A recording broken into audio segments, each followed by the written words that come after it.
What's up, y'all? We are back with another edition of DNVR Rams Live. As always, I am your host, Justin Michael.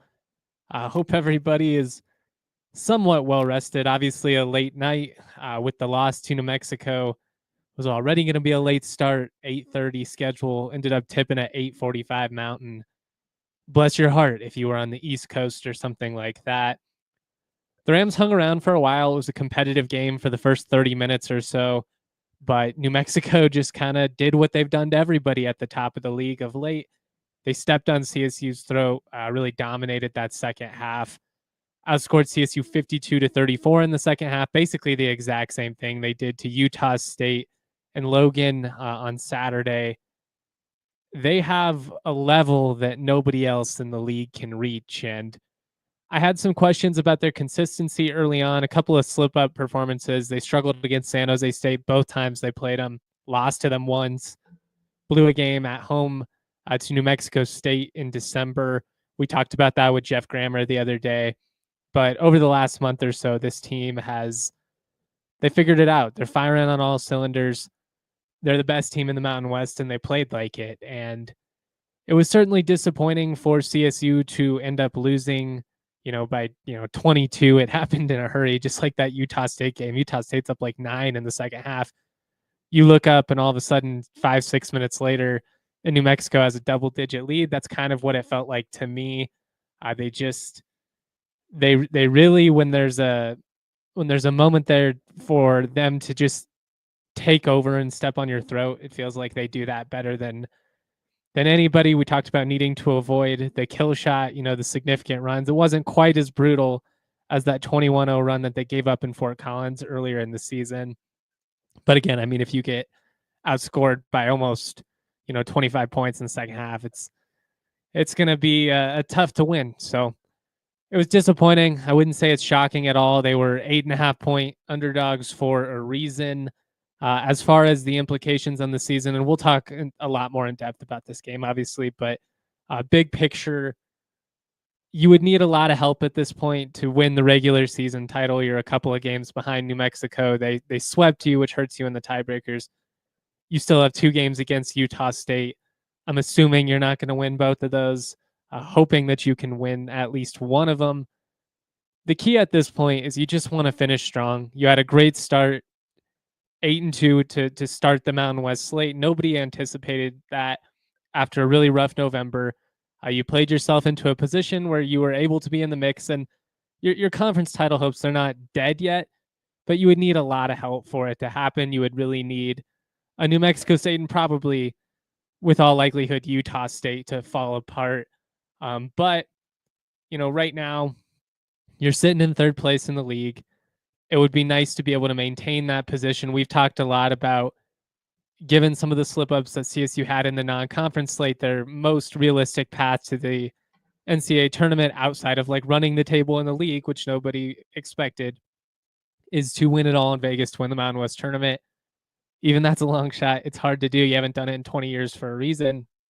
But that's kind of the outlook that I have going into the rest of the year.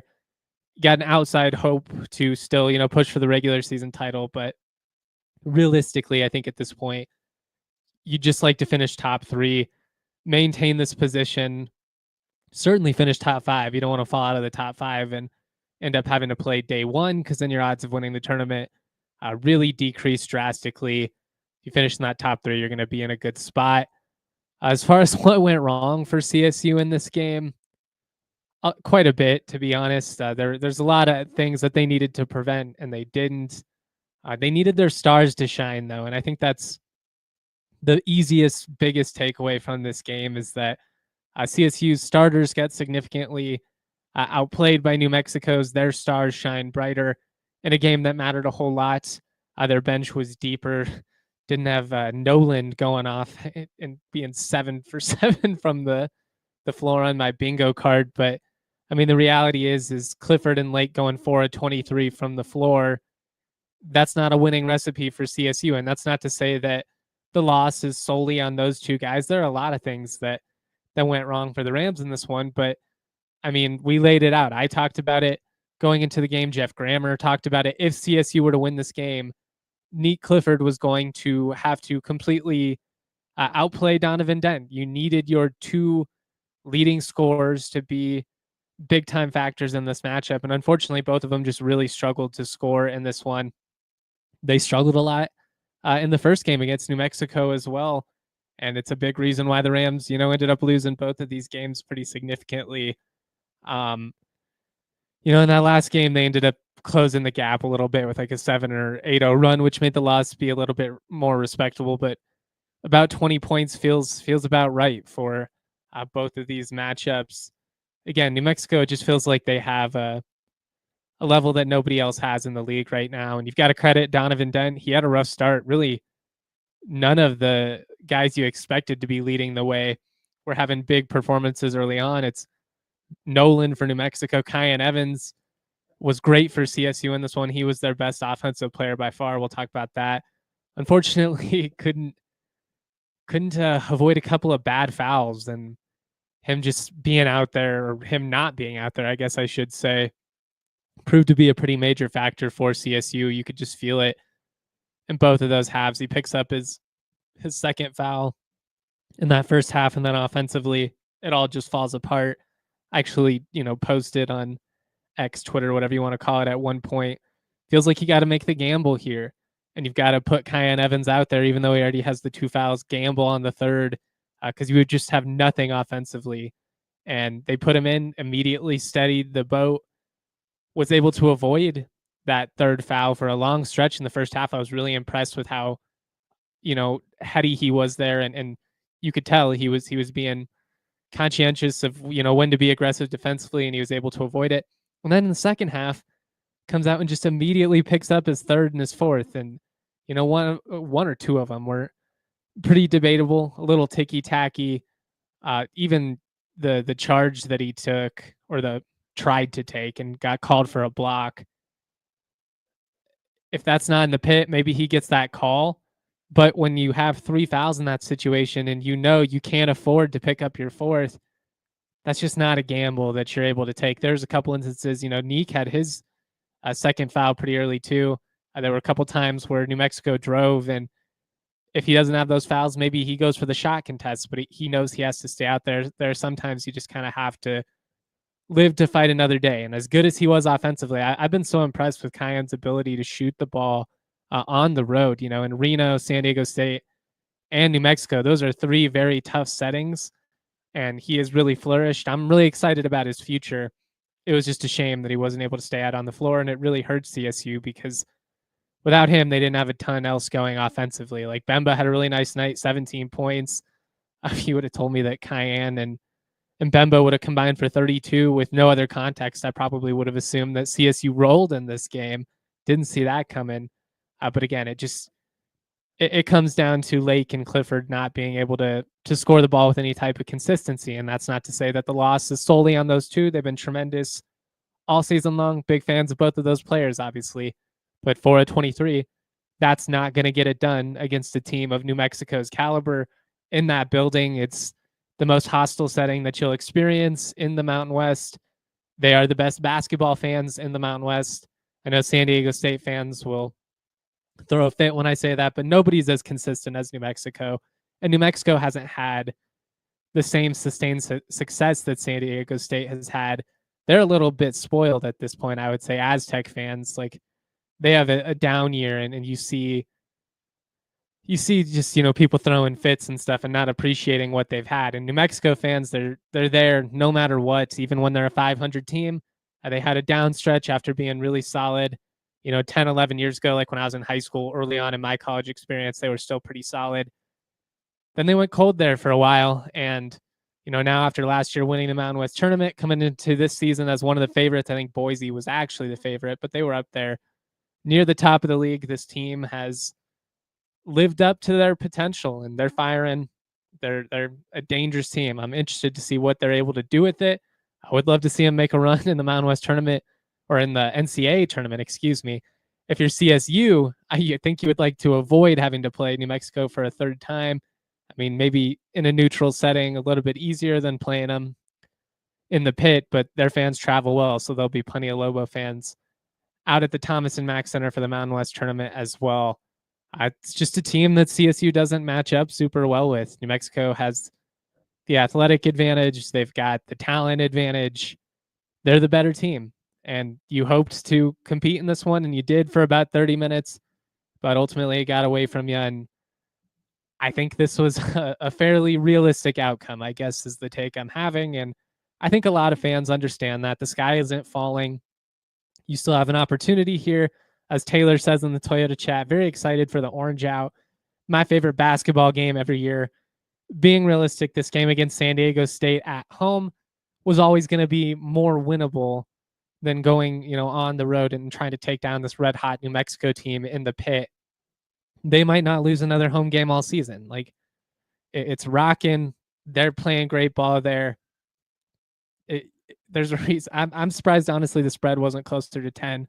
I think it was 8.5. But it's a bummer. It's not the end of the world. I guess that's the takeaway that I'm really coming away with. I will say, I had argued for a long time that Nick Clifford had a really strong Mountain West Player of the Year case. Still think he's an all-conference player, but all likely that went out the window last night. Now, 0-2 against New Mexico, been significantly outplayed by Donovan Dent twice. They've got the better record. I mean, it's tough to argue him over Dent as of now. We'll see. He's a very mentally strong player. I think he'll respond. I think this team will respond. Even losing by 22 or whatever it was. Can't do math on, let's see that. Yeah, 22. Even losing by 22, I still feel pretty good going into this San Diego State game at home. I hope the fans still turn out. I know it's going to be a late night, but the weather's supposed to be solid, at least, all things considered, winter-wise in Colorado. So big opportunity coming up. We'll keep talking about the rest of this matchup. We'll get into some more takeaways, talk about key stats. We'll talk about CSU football as well later on in the show, talking about Carson Strong being reunited with Jay Norvell. I think that very subtly could be a sneaky important addition, especially going into year 3 for Braden Fowler-Nicolosi as the starting quarterback. They obviously need him to make a leap. I still anticipate, I am still reporting that Matt Mumme will be the play caller.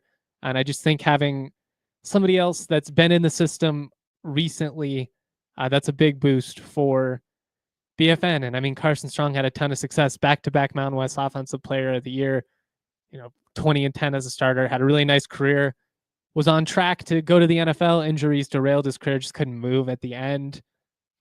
I think, though, that he could be a nice little addition for this CSU staff. And it's just encouraging to see, as an institution, CSU going all out, making sure they have all the resources necessary to compete at the highest level. I mean, this is what the best programs do. They leave no stone unturned. I know that it probably feels a little bit excessive to those on the outside, and there's probably some fair arguments from their side that it is. College football is highly dramatic. It's all a bit much. I think there's some validity to that case, but it is what it is, and we want to win. We're spending far too much to not strive for more. And unlike the previous administration, it's just nice to see CSU going all out. All right, we'll get into some more takeaways here. We do got to shout out a couple of our partners, pay the bills. We're going to start with Toyota. Trucks have always been a part of Toyota's DNA. For generations, Toyota has built durable legends destined for greatness and perfect for Colorado. Whether you're conquering off-road trails or hauling the weight of the world, there's a Toyota truck that's just right for you.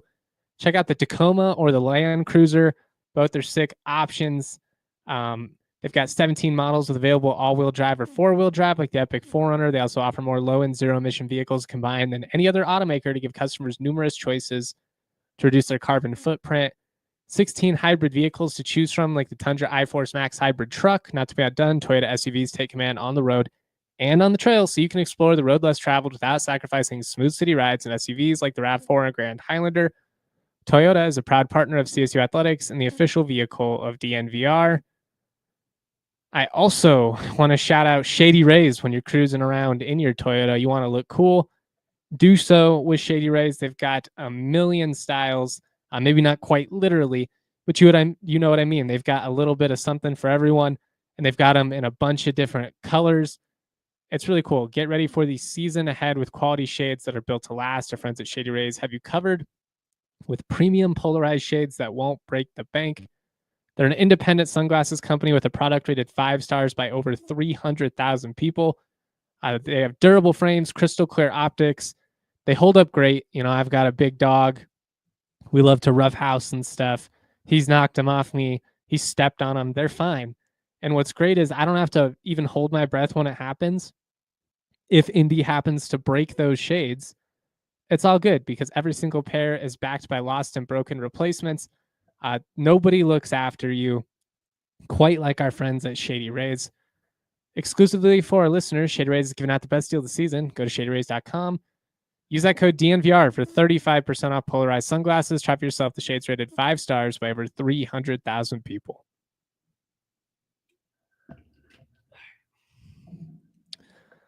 All right, we'll see how much my voice holds up. Didn't sleep a ton. Late night covering hoops. Had to get up and get the newsletter out. And then we got our typical 10 a.m. show. These late night tips, they are not for the weary. I am not built for this. I will admit the 8 p.m. tips I can do. 8:30 we're stretching it, and they've got some 9 p.m. games. I mean, it's tough for an old ass man like me out here. I can't do it these days like I could when I was younger. It's going to be tough. I'm going to have to cowboy up though, because I know there's going to be a lot of this in the Pac-12. I was thinking about that when I joked about it on Twitter yesterday, and the response was pretty universal, like, ugh, this sucks. Well, buckle up, because this is what we are going to get in the Pac-12. That late night window is going to be their best bet to secure the type of media rights deal that they need to make all this work. All right, getting into the takeaways from the loss against New Mexico. I know we've already talked about what it means big picture. We talked about the Stars being outshined in this one. Donovan Dent, I mean, what can you say about him? He's incredible. I can't believe he wasn't a finalist for the Bob Cousy Player of the Year. There aren't 10 guards in the country better than him. I think you could make an argument he is legitimately the best, point guard in the country. There's Nembhard is great at Gonzaga. Braden Smith is going to break a gajillion records for Purdue. I get it. There's a lot of really good guards, but there definitely aren't 10 better than Dent, and he was incredible in this one. CSU's vets, unfortunately, didn't have their best performance, but what was encouraging, a couple of youngsters, and Bemba and Kyan Evans were great. Bemba gives you 17. A lot of that came late when the game was more or less out of reach, but I loved his physical presence in the paint. I love that CSU attacked for decent stretches in this game, especially in that second half. I feel like in particular, they did a great job of just kind of mucking up the flow of the game. We talked about the more that this was a track meet, the more that was going to favor New Mexico and their strengths. They're just so athletic. They can get out and run on you, and they're great in transition. CSU, they never look that comfortable in transition. There were a couple of different times where I felt like they had an opportunity to push the pace and attack the hoop. Didn't end up coming away with anything. The one thing I like about Bowen Bourne in transition is he's looking to shoot, man. I will say, and this happened one time when CSU had it's either a 2-on-1 or a 3-on-2, and Neek was kind of in no man's land. He either needed to attack the hoop and get the ball on a cut for a layup, or he needed to go to the corner and space the floor and potentially get a wide open three, and he was just kind of somewhere in between. A lot of the times teams, and this isn't just a CSU problem, this is just a modern basketball problem, they don't take the easy ones. Just take the layup there. And that's what New Mexico is so good at. They're good at just putting their head down, getting to the hoop, and taking advantage of those transition opportunities when the defense isn't set. They are going to be really hard to stop. And CSU did a pretty good job of like not getting killed in transition all night long. There were stretches where New Mexico would turn it on. But I felt like as a whole, the Rams did a pretty good job of getting back a lot of the fast break points, a lot of the transition offense that New Mexico had were a result of turnovers. And, it wasn't atrocious. Like CSU had 11 turnovers in the game. It's about typical, about average for the league, but it just felt like every single turnover they had resulted in points the other way. And it wasn't quite that. It was 17 points off of turnovers for New Mexico. So 20 minimum of 22 if they scored in every single one. But you just had such little margin for error. And New Mexico is so good, especially when the game is still tight there. And CSU led at one point. It was a very small stretch by a point in the second half, but you're within striking distance. And New Mexico is so good of just, you had 2 turnovers in a minute, and we turned it into a wide open 3 and a dunk the other way. They did a good job of drawing a bunch of fouls, getting to the hoop as well. Both teams did a good job of getting to the free throw line and making their free throws. You wondered if that would be potentially an advantage one way or the other for either team. CSU has been a really good free throw shooting team all season. They were great at the line. That wasn't the reason that they lost this game. Just didn't hit enough open jump shots. Really struggled to shoot the 3 ball. I mean, Cayenne and Bowen, they were a combined 4 and 9 from 3-point range. The rest of the team 1 of 14. It's not a winning recipe. It's not that complicated. You don't hit a bunch of shots, you're not going to win, especially when the other team is executing the way they are and put 87 on the board. Like you gotta basically play a perfect game to beat New Mexico in the pit. And there were a lot of things that CSU did well for decently long stretches in this game, but they definitely didn't pitch a perfect game, and they just didn't have enough consistency on the offensive end. And even defensively, like the Rams, they didn't get enough stops. It's not a big deal against some of the teams that don't have the type of athleticism that New Mexico has, but I've talked about going into this matchup how CSU was, I think, tied for last in steals and like dead last in blocks. They just don't create a lot of disruptive plays on the defensive side that lead to easy buckets the other way. They don't get those transition opportunities. Now, the Rams were really good on the offensive glass last night, and they got a lot of second chance opportunities, which is pretty surprising against a team like New Mexico. I didn't expect that, especially because there is a big emphasis to get back. I'm not expecting a ton of, putback opportunities, but CSU was kind of aggressive there. Really in both games, they created more second chance opportunities than I would have anticipated. But New Mexico, they had 9 steals and 7 blocks. That's 16 just highly disruptive plays on the defensive end. And a lot of those lead to easy layups the other way, or they lead to, situations where you're going to get an easy layup and the defense fouls you and you get to the free throw line and those fouls add up. They're just such big momentum swinging plays. And while CSU as a whole has been pretty fundamentally sound on the defensive side this year, I wish they had like a true rim protector, somebody that, could just give you 4 or 5 blocks any night and really just cause hell, or somebody, that like Jalen House or Donovan Dent, who's consistently picking the pocket of the opponent. And I know CSU tried to do that a little bit, and part of that is why they racked up some of those fouls. It wasn't for a lack of effort. They just don't have the guys really to do it, to impact the game the same way like New Mexico has, like San Diego State has most years. Boise's defense has actually been down, but that was one of the things I anticipated that they would do well given the experience and especially the talent they have in the front court. I mean, Dagan Hart's a monster, but some of their other guys who I thought would be better this year have not really lived up to the bill. Went on a long tangent there, but the veterans, they obviously just didn't have a great game. It was encouraging, though, that the youngsters, Kyan Evans and Bemba, were able to play the way that they did in that hostile setting. Needed to be better defensively across the board. Let's just see, like as a team, CSU needed to be better defensively. But if Kyan can shoot the ball with the type of consistency, especially on the road throughout his career, like he has this season, he is going to be an all-conference type guard. Like, yeah, there are things that He's got to avoid like getting some of those fouls in the second half. You can't have that, especially when the team's really depending on you. And that's a growing moment for him. Like you can't try and take that charge in that instance when you have 3 fouls in the second half and now we got to put you on the bench. Some tough luck, but I think his ceiling is really high and he's shooting the ball with great consistency. It's been great to see. And I think this year as a whole, while maybe they don't make the NCAA tournament, we'll see. There's still a lot of basketball to be played. But assuming that you hang on to these guys, and that's always a big question mark in modern college athletics, I get it. But the Rams have done a pretty good job of holding their guys for the most part. Assuming you keep him and you get him a nice little NIL check and all that, and he's ready to kind of be the face of the program next year. I think the future is very bright for Kyan. I think Bemba, assuming he can stay healthy, can be really good. I mean, he's a big, strong guy. There's nobody in the league that's been able to completely take him out of it when he's, tried to force his will down low. They got to get him some touches. There are times where I wish they would maybe get him a few more looks with his back to the basket, just because he's really the only guy they have on the team that can post up with any type of consistency. I would have liked to seen Jalen Crocker Johnson get a few more touches. He did a really good job of getting to the free throw line.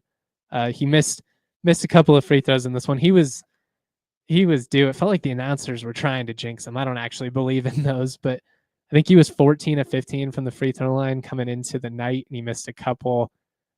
He made the first couple, and I was like, oh man, he's gonna miss one at some point. It was just in the back of my mind. The CSU as a team did shoot the ball really well at the free throw line. New Mexico is just better. They were better in every phase of the game. They were better offensively. They were better defensively. They were better in transition. They were better on the glass. They were better at creating those, highly impactful momentum swinging plays on the defensive end.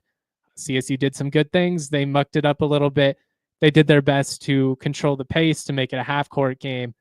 They just couldn't execute enough offensively in the half-court. They couldn't score enough. They got some open shots. They didn't hit them all night long. You could see it when Lake and Clifford were shooting.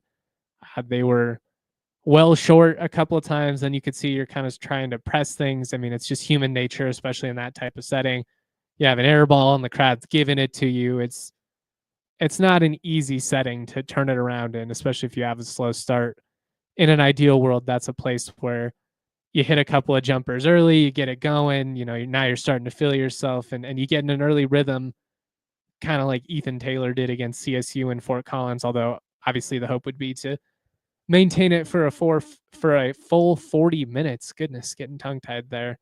But it just comes down to offensive execution. New Mexico was better in the half court. They were better in transition. They were more disruptive defensively, which then led into their strengths as an offense. I mean, everything went the way they would have hoped for.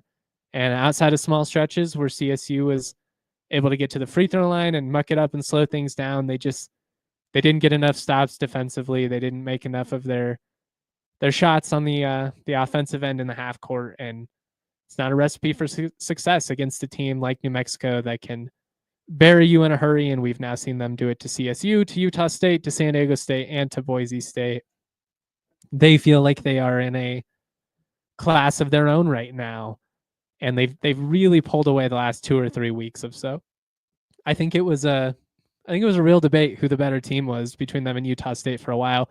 Utah State, they've sputtered a little bit of late. They've been able to pull out some wins, which has been impressive. The same thing you could say about San Diego State, but they haven't looked quite as solid as they did there for a long stretch. But New Mexico is just, they're beating the hell out of teams right now. Their depth is overwhelming. Donovan Dent's playing like the best player in the league. True Washington, though, is really underrated on both ends. He's highly impactful, highly athletic. Another double-double for Nelly Jr. Joseph. I mean, he's playing like an all-conference player. And then when you get that type of shooting performance on top of that from your sixth man in Noland, it's about a perfect performance. And it was just too much for CSU to overcome. The Rams were minus 11 in terms of bench points, although Bowen Bourne hit a couple of threes. I thought he played well. They had 3 other starters in double-digit figures. CSU got a great night from Kyan. They got a great night from Bemba in terms of scoring production, but just not much else from the rest of the roster, and it's as simple as that. Got to turn around though, because you've got another couple of really tough games here, and we talked about that going in. The path doesn't get any easier for CSU. You now host San Diego State, who feels very winnable, to be honest. Like, I don't think they're terrifying or anything like that. And then you've got Utah State, which is tough, and then Wyoming, who's playing really good ball right now, and they're not anybody that you want to overlook. We'll see how the Rams can respond. We'll talk a little bit more about that at the end. I do want to kind of transition the show into football, but real quick, we are going to take one more break. Shout out a couple of more partners that have been with us for a long time. That's the homies over at Breckenridge Brewery, my longest tenured partner here on the DNVR Rams podcast. I've been pushing Breck Brew for 6 years, and I've got a lot of love for them. Got a lot of friends that are involved with Breckenridge Brewery. I want to specifically tell you about the Breck Brew Ice Deck giveaway. They're giving away 2 VIP tickets on the glass, complimentary food and drink. So we're talking about really living it up, living the life of luxury against the St. Louis Blues on March 28th. All you got to go to is breckbrew.com/ice deck to enter. Also, check out Breck Brew's new West Coast style IPA, the Ridge Runner. This double dropped brew is inspired by the untamed beauty of Colorado's trails and creates notes of bright citrus and pine. Breckenridge Brewery is the official craft beer of DNVR. They've been doing it for over 33 years. Nobody does it better. A couple of my favorites: Avalanche Amber Ale, a staple. You can never go wrong with a classic. I really do like the Fun Slinger. And if you're a seltzer guy, I recommend the Good Company Hard Seltzer, their seltzer line. They've got a bunch of different flavors. Their peach is my favorite, though. Check out the beer locator at breckbrew.com to find a brew near you. Ooh, I also want to shout out the homies at Saturday Neon. I've got my Ram sign in the background, courtesy of them. Here, let's get it going for a sec. Look how cool that looks. I don't do it all the time, but Saturday Neon is awesome. They're a local company. They have some of the best signs around that are perfect for your home, your office, your dorm, your man cave. What they are is, sorry, my thing is frozen here. They're LED. They last up to 100,000 hours. They're really easy to install, and they've got over 50 schools. Their collegiate logo, LED neon signs. DNVR has used Saturday Neon to get our studio hooked up over the years. All of those, big CSU and CU signs in the bar, courtesy of Saturday Neon. My home studio hooked up courtesy of Saturday Neon. Use that code DNVR for 10% off, and you can make your bedroom look a little bit like DNVR. All right. I feel like I'm getting tongue twisted a lot today. It's one of those days where it's just hard to speak. So just bear with me. Going live for 60 minutes and rambling, much harder than you might anticipate. I want to talk about CSU football, some staff additions that were announced. Also talk about a report that came out.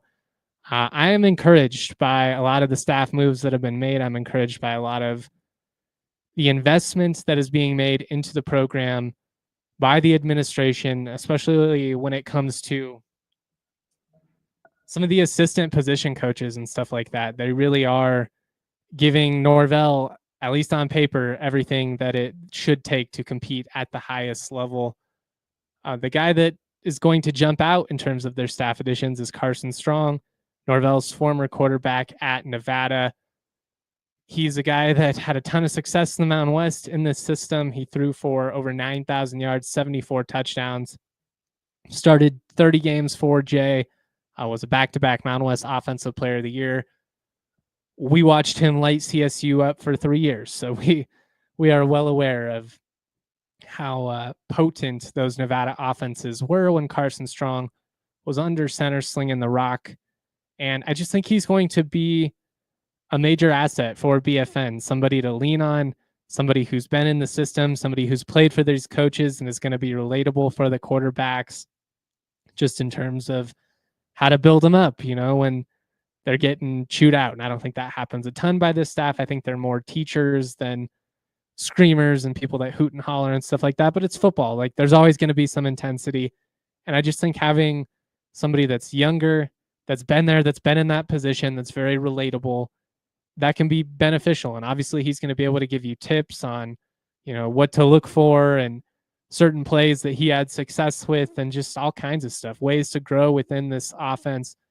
And that's going to be a big factor for CSU this season is can they elevate the passing offense and basically have the explosiveness that they had from the passing attack in 2023 with some of the stability that they had from the rushing game in 2024 and take the best of both worlds in this like bastardized version of an air raid / West Coast pro style offense, which is kind of what I anticipate it will be. I don't think you just completely go away with some of what you established this year, especially because of the running backs that you have. And, you prove that you can be competitive and win games that way. But I think there's a ceiling if you're not more explosive offensively. And with the talent that they brought in at wide receiver, with a third-year starting quarterback, the hope is that you're able to create a lot more explosive plays through the air and just be a lot more dynamic and dangerous than you were this past season. I think it was great that they were able to cut back the turnovers. I also think they had the reins in so much that it didn't necessarily give Braden an opportunity to take advantage of his skill set. And he's a guy with a big arm. When they go tempo, especially, I think he's able to get into a rhythm, and I think he becomes pretty hard, for defenses to stop. I think he showed a lot of growth, and he had some big performances last year. No, he wasn't great in the bowl game, but it was a tough spot, I think, for the offense as a whole, just given the receiver situation. They just did not have the ideal depth there. That's not an excuse for the way that CSU got punched in the mouth by Miami of Ohio. You certainly would have anticipated the Rams would have showed up a whole lot better than they did in that game. I mean, getting embarrassed by a MAC team is never something that I'm going to encourage the fans to just stomach and smile. It was a crappy situation, but I think bringing somebody in like Carson Strong, I think shaking up the offense and having a play caller in Matt Mummy, which again, I've reported that consistently. I'm standing behind it until the sources that I hear from and that I trust tell me otherwise, or until Jay Norvell himself comes out and says, no, I'm still calling the plays. But again, I anticipate Matt Mummy will be the play caller. I think having these changes, I think it could be good for the program. There were a lot of question marks about the defense, and there still are in some regards. There's obviously been a lot of turnover and there's a lot of new pieces, so we'll see how quickly they're able to mesh and kind of hit the ground running. But change doesn't always necessarily mean it's going to be bad. And in fact, sometimes change can be necessary to get to that next level. And this is a dramatic example, but I always think back to the Broncos, and they won the division 4 straight years under John Fox, starting with Tebow, that crazy run, and then the majority of the Manning era before Gary Kubiak comes in, and they win a Super Bowl in his first year. It was just a key move to shake things up. And I think some of the decisions, like having Tyson Summers come over and some of the defensive staff hires they've made, I think are intriguing. And then, offensively, little things like having Carson Strong as the assistant quarterback coach and having Mike Goff as the assistant O-line coach, a guy who's been an O-line coach at San Diego State, played in the NFL, had a lot of success. Having Deron Neal, as an assistant wide receiver coach, somebody who played in the NFL for the Broncos, who's a wide receiver at Oklahoma under Jay Norvell. You're never going to have the same amount of resources as a program like Alabama or Georgia or anything like that in the SEC. But in terms of your foes, the people that are, on your playing field, CSU is really committed to competing at a high level. And I know it sounds like a little thing, but having a director of scouting on top of a general manager, on top of all these position coaches and then assistant position coaches, CSU is taking advantage of some of the rules that have changed in recent years and allowing for a lot of these assistant coaches to be, active and on field. There's more value in having these kind of guys for programs like CSU than maybe there were in the past, where, maybe they were just kind of there as an analyst and breaking down film and giving insight, but they weren't necessarily on the field day to day working with the guys. And just the more resources, the more people you have at your disposal. The more in depth you're able to work with every single player, these position coaches, they do what they can, to coach up every single guy. But some position groups, 15 plus guys, it's a lot of people. And while you maybe in spring ball and in summer and stuff like that, you're able to kind of look at the entire group and make sure everybody's being developed. When you're in season, I think it's harder to maintain that, especially with only one position coach. It's more about the guys in your two deep at that point, and the people that are receiving the most snaps. But I'm very intrigued by some of these hires that they've made, along with Carson Strong coming back. And again, we were very familiar with Carson Strong. CSU added Grant Chestnut as a tight ends coach. He was most recently the tight ends coach at Western Kentucky, so has a background with Tyson Summers, but he was the O-line coach and offensive coordinator for Navy before that. And same deal at Kennesaw State for about 8 years before that. So a lot of experience on this CSU staff. You have people that have been offensive coordinators as your position coaches, and Matt Mummy at a lower level has been a head coach. He's your associate head coach slash passing game director, or whatever they called it.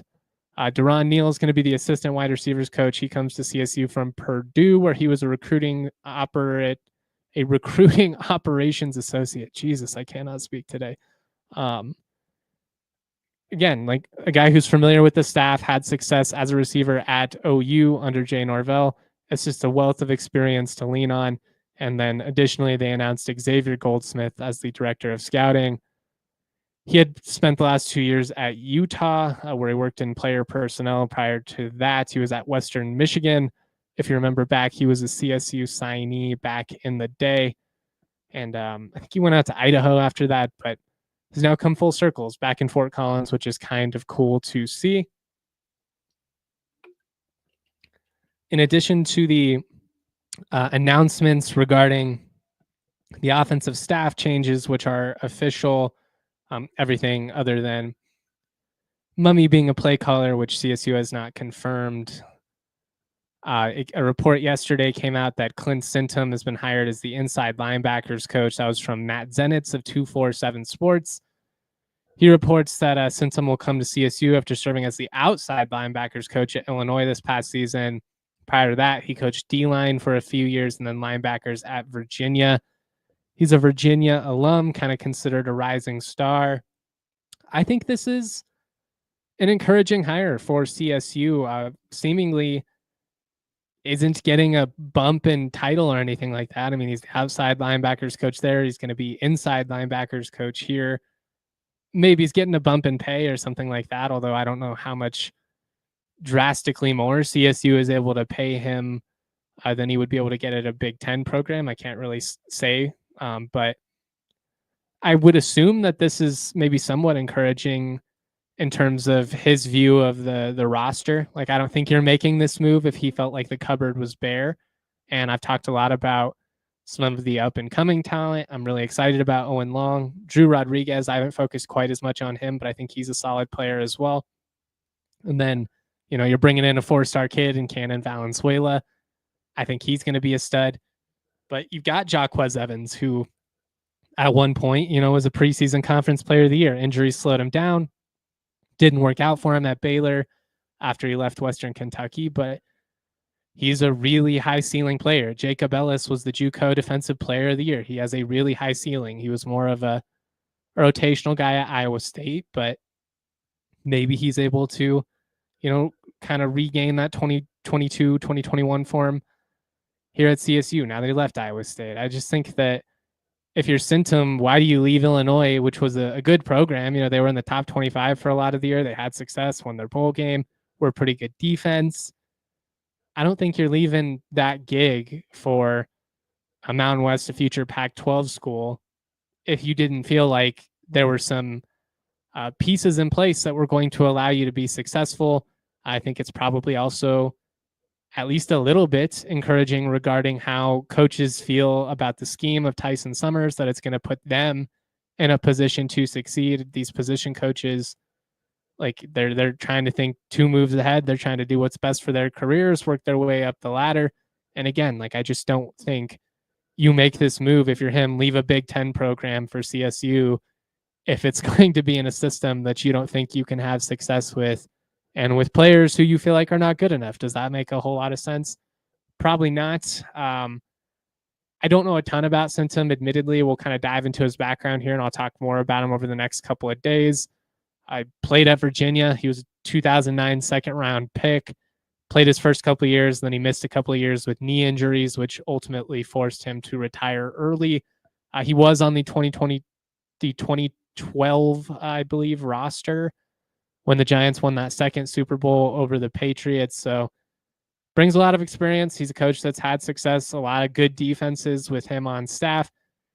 Not necessarily always a result of the position coaches, but it is an encouraging sign nonetheless. And again, I think it's more about the optics in this instance of why it's good for CSU more so than him individually. I think he can be a good coach. Again, I don't know a ton about the guy. I just mean the optics of pulling a position coach from the Big Ten without a bump in title. That's a positive sign regarding the future of the program and kind of how people on the outside view the direction of CSU football. You know, it's easy to get swept up into the emotion of all this, especially from a fan's perspective, especially coming off of that bowl loss. But big picture, I think some of these moves are pretty positive in terms of where the direction of this program is heading. And obviously, we all hope to see CSU kind of break through that ceiling and kind of reach the next level, which they have not been able to do for a long time, other than kind of a flash in the pan there in 2014 under McElwain. And other than that, you really got to go back to Sonny and the prime years. So it's been a long time since then. All right, before we get out of here, if you have any questions, comments, or anything like that, get them here in the Toyota chat. Kind of coming back to basketball and just putting a bow on all this. Again, I think the home game against San Diego State was always the more realistically winnable matchup for the Rams.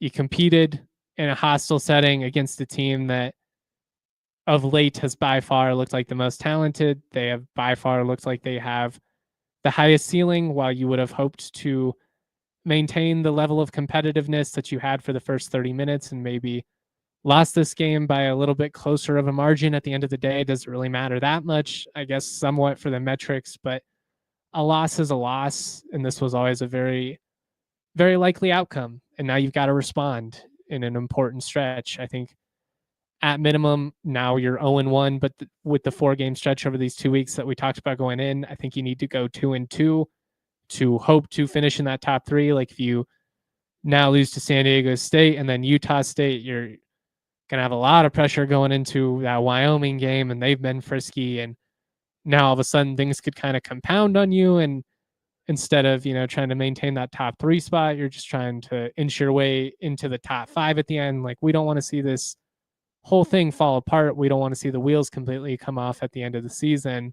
But I also don't think that losing this game, even by 22, is the end of the world or like an indication that this team has no chance to be competitive down the stretch or that they can't win the Mountain West tournament or anything like that. I just don't think that's the case. I think they've been more consistent of late than San Diego State, than a Boise State, but you have an opportunity here to prove that at home. And San Diego State, they're always going to be physical, but they can be really hot and cold offensively. Miles Bird's really dangerous, a lot like Donovan Dent. He's the kind of guy that can beat you by himself, and they're going to have to keep him contained. We'll talk about that a little bit more tomorrow.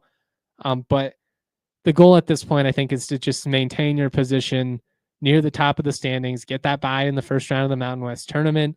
If you can steal another game or two on the road, that would be great. But so long as you take advantage of the games you have at home, you're going to be in a really good spot. If you win all your home games from here on out, you'll finish at minimum top 5 and probably even top 3 or 4. And if you can steal 1 or 2 more on the road on top of that, that's just gravy. That helps you out that much more. Maybe someone like UNLV, Boise, you never know, depending on what both teams are playing for at that stage. That's the regular season finale. But the sky is not falling. It was a disappointing conclusion to the game, but New Mexico's really good, man. That's what they do to everybody. They have the highest ceiling of anybody in the league, at least as of now. Utah State hasn't had the same type of consistency that they had early on in the year, and it makes sense. I still don't even understand how they maintain the type of success that they've had over the last 7 years. I think they've had 6 20-win seasons with 4 different coaches. It's absurd. It breaks all logic. But there's still an opportunity here for CSU to remain relevant, to play some big games. If you can win this one at home, now all of a sudden you've got a lot of good juju going, and who knows, CSU's gone into Utah State and won a couple of times. They've also gotten boat raced a couple of times, kind of like the Pit. It's a hostile setting outside of San Diego State, New Mexico, probably the toughest setting that you'll face in the Mountain West. They have some of the most active fans for sure. It's a really deep team. Ian Martinez is the star for sure, and Mason Falslev is really good. But it's a little less star dependent, I would say, than New Mexico or like CSU or Boise. Ian Martinez is a big part of what they do. They've got like 6-7 guys that can knock down threes on you, and it's what makes them such a tough cover. So a couple of big games coming up here for CSU. Hopefully you can respond at home. Orange Out's one of my favorite traditions. I always have a blast there. I hope to see you guys in Fort Collins for that one.